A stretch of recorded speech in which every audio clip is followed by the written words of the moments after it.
Two Formula One teams arrive at Baku with nearly identical cars. Same engine, same chassis, same aero package.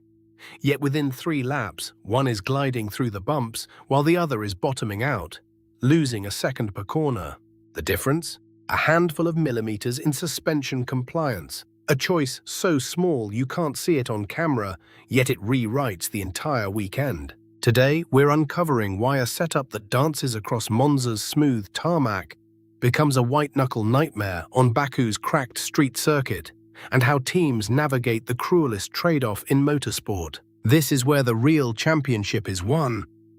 Not in the wind tunnel, but in the garage, millimeter by millimeter, at every single circuit. A stiff suspension gives you precision on a smooth track.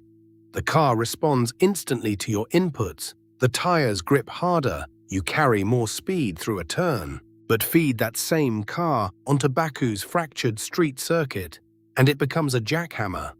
Bouncing off every pothole, the wheels losing contact, grip evaporating into air. A compliant suspension soaks up those impacts, keeps the tires planted, lets your driver breathe. The problem? Compliance is the enemy of cornering sharpness. So teams face an impossible choice. Lose a tenth to comfort or lose a tenth to confidence. And with races decided by hundredths, that choice becomes a strategic gamble. One that can elevate a driver to genius or unmask a setup as a mistake. The teams that master this invisible art don't just go faster. They go faster in ways their rivals never see coming. Let's pull back and understand what's actually happening under that carbon fiber skin. Because compliance isn't some abstract engineering term. It's the measured flex in your suspension that decides whether a wheel stays glued to the tarmac or bounces away into the void. Imagine a shock absorber as a sponge. Squeeze it hard, and it rebounds instantly, perfect for whipping through a corner where you need instantaneous response. But that same stiffness translates every crack and ridge in the asphalt straight into your tire. And now your rubber is no longer conforming smoothly. It's chattering, losing microscopic fractions of contact with the ground. Each tiny loss of grip compounds. Multiply those losses across a lap, and you're talking meters of lost cornering speed and braking distance. Worse, your driver feels it as instability, that haunting sensation that the car might snap away. A compliant suspension, one that absorbs and dissipates energy gradually through softer springs and dampers, keeps that tire pressed against the surface even as the track tries to shrug the wheel away. Over a bumpy lap, you maintain contact where a stiff car would skip. But here's the cruel trade. That same compliance introduces a millisecond delay in the suspension's response.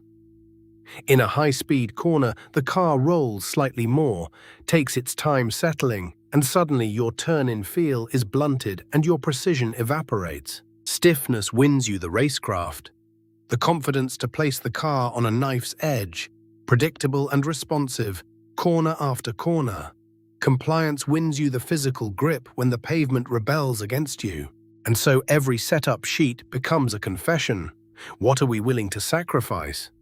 What is this particular driver, this particular track, willing to give up? This is not abstract theory. It has decided real championships.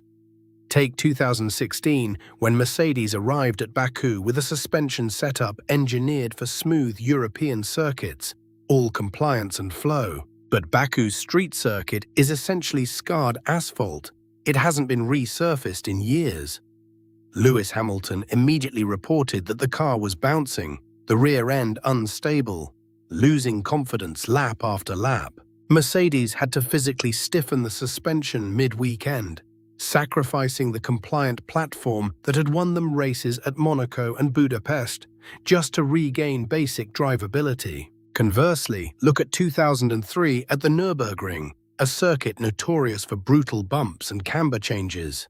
Ralf Schumacher and the Williams team chose a deliberately softer, more compliant setup to keep the tires working through the undulations. While Ferrari, stiffer, more precise, typically faster, couldn't put the power down consistently on corner exit because the track was literally shaking the grip away from them. Ralf won that day, because compliance allowed his tires to stay planted where rigid precision would have chattered and failed.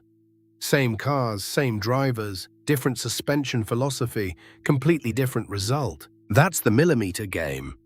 It's not about theory.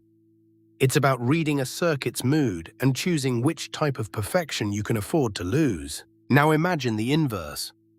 What if Williams had brought Baku's stiffened setup to the Nürburgring that year? Ralph would have been fighting the car from lap 1. The bumps would have snapped the suspension into hard deflections. The tires would lose contact microseconds at a time, and all that Ferrari-style precision would turn into a liability on a track that demands forgiveness. He might have lost 2 seconds a lap, maybe more, because he'd be braking earlier, turning in more tentatively, never trusting the grip underneath him. The same bolts, the same springs, the same driver, but in the wrong suit for the job. So here's what matters. Compliance isn't weakness, and stiffness isn't strength. They're opposing tools, each perfect for different jobs. Second, track texture dictates everything. Smooth circuits reward compliance. Rough ones demand it even more, but for different reasons than you'd think. And third, the drivers who win consistently are the ones who trust their engineer's ability to read the pavement and adapt before the first practice lap. If you've learned something today, tell us, drop a comment below on which setup challenge fascinates you most. Tight city streets, high-speed ovals, or old-school bumpy road courses. And please, subscribe and hit that notification bell so you never miss an episode about the forgotten details that separate champions